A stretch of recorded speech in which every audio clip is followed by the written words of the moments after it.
मौत एक ऐसा सच जिसे झुठलाया नहीं जा सकता, लेकिन क्या मौत वाकई फुल स्टॉप है या सिर्फ एक कोमा? क्या हम फिर से लौटते हैं? नमस्कार, मैं हूं पूजा शर्मा और आप देख रहे हैं अगम्य।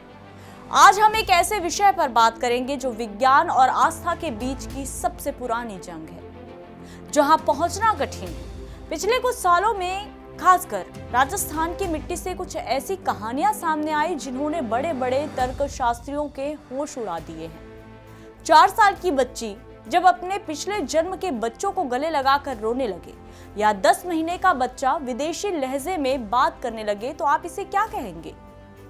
आज आपको लेकर चलते हैं राजस्थान के राजसमंद, बीकानेर और यूपी के आगरा के उन रोंगटे खड़े कर देने वाली हकीकत से आमना सामना कराने, जिन्होंने पुनर्जन्म की बहस को फिर से जिंदा कर दिया है। राजस्थान का राजसमंद जिला, यहाँ के परावल गांव में रहने वाली 4 साल की किंजल ने जनवरी 2022 में जो दावा किया, उसने पूरे देश को चौंका दिया। किंजल ने अचानक कहना शुरू किया कि उसका घर यहाँ नहीं बल्कि 30 किलोमीटर दूर पिंपलांतरी गांव में है। उसने बताया कि उसका नाम उषा था और उसकी मौत रसोई में जलने से हुई थी। जब उसे पिंपलांतरी ले जाया गया तो नजारा देखने लायक था। 4 साल की ये छोटी सी बच्ची गांव की गलियों में ऐसे चल रही थी जैसे उसे एक एक पत्थर का पता हो। उसने उषा के भाई पंकज और यहाँ तक कि उषा के चारों बच्चों को पहचान लिया और उन्हें माँ की तरह दुलारने भी लगी। हैरानी की बात यह थी कि उसने उन फूलों के पौधों के बारे में भी पूछा जिन्हें कई साल पहले हटा दिया गया था। क्या एक 4 साल की बच्ची इतना सटीक डेटा अपनी कल्पना से गढ़ सकती है? अब चलिए बीकानेर। यहाँ कहानी और भी ज्यादा रहस्यमयी हो जाती है। कुशरा नाम की एक बच्ची, जिसके घर में कोई अंग्रेजी ही नहीं जानता, वो 10 महीने की उम्र से ही अमेरिकी लहजे में बोलने लगी। कुशरा का दावा है कि वो पिछले जन्म में कैलिफोर्निया, अमेरिका में एक योग शिक्षिका थी और उसका नाम शीशा था। उसने अपनी पुरानी आंटी मरीसा और गुरु अन्ना के नाम तक बता दिए।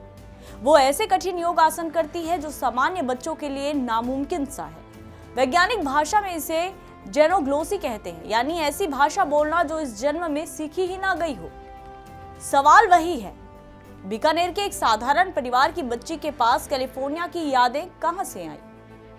पुनर्जन्म के दावों में सबसे ठोस कड़ी होती है बर्थमार्क, यानी कि जन्म चिन्ह। आगरा के टीटू सिंह का मामला दुनिया भर के वैज्ञानिकों के लिए एक पहेली है। टीटू ने दावा किया था कि वो आगरा के सुरेश वर्मा थे, जिनकी हत्या गोली मारकर की गई थी। टीटू की कनपट्टी पर एक जन्म चिन्ह था और सिर के पीछे एक निशान। जब वर्जीनिया यूनिवर्सिटी के डॉक्टर इयान स्टीवेंस ने सुरेश वर्मा की असली पोस्टमार्टम रिपोर्ट निकाली तो वे दंग रह गए। गोली सुरेश के सिर में ठीक उसी जगह घुसी थी जहां टीटू के जन्म चिन्ह थे। शोध बताते हैं कि करीब 33% पुनर्जन्म के मामलों में बच्चों के शरीर पर पिछले जन्म के चोटों के निशान मिलते हैं। तो क्या हमारा शरीर वाकई पुरानी यादों को घाव के रूप में कैरी करता है? लेकिन ठहरिए, जहां एक और डॉक्टर जिम टकर जैसे वैज्ञानिक इसे चेतना का सॉफ्टवेयर ट्रांसफर मानते हैं, तो वहीं मनोवैज्ञानिकों के पास इसके अलग तर्क हैं। मनोविज्ञान इसे सोर्स मॉनिटरिंग एरर कहता है, यानी बच्चा टीवी पर कुछ देखता है या बड़ों की बातें सुनता है और उसे अनजाने में अपनी खुद की याद मान लेता है। क्रिप्टोमनेशिया का सिद्धांत कहता है कि हम जानकारी का स्रोत भूल जाते हैं और उसे अपना अनुभव मानने लगते हैं। कई बार परिवार भी बच्चे को स्पेशल महसूस कराने के लिए अनजाने में उसे पुरानी कहानियां गढ़ने में मदद करता है।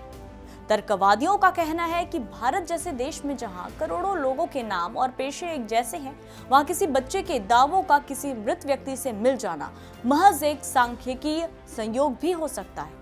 तो सच क्या है? क्या किंजल वाकई उषा है? क्या टीटू सिंह वाकई सुरेश वर्मा का बदला लेने के लिए लौटा है? विज्ञान कहता है यादें मस्तिष्क के न्यूरॉन्स में खत्म हो जाती हैं, लेकिन क्वांटम फिजिक्स अब यह इशारा कर रही है कि चेतना शायद शरीर के बिना भी रह सकती है।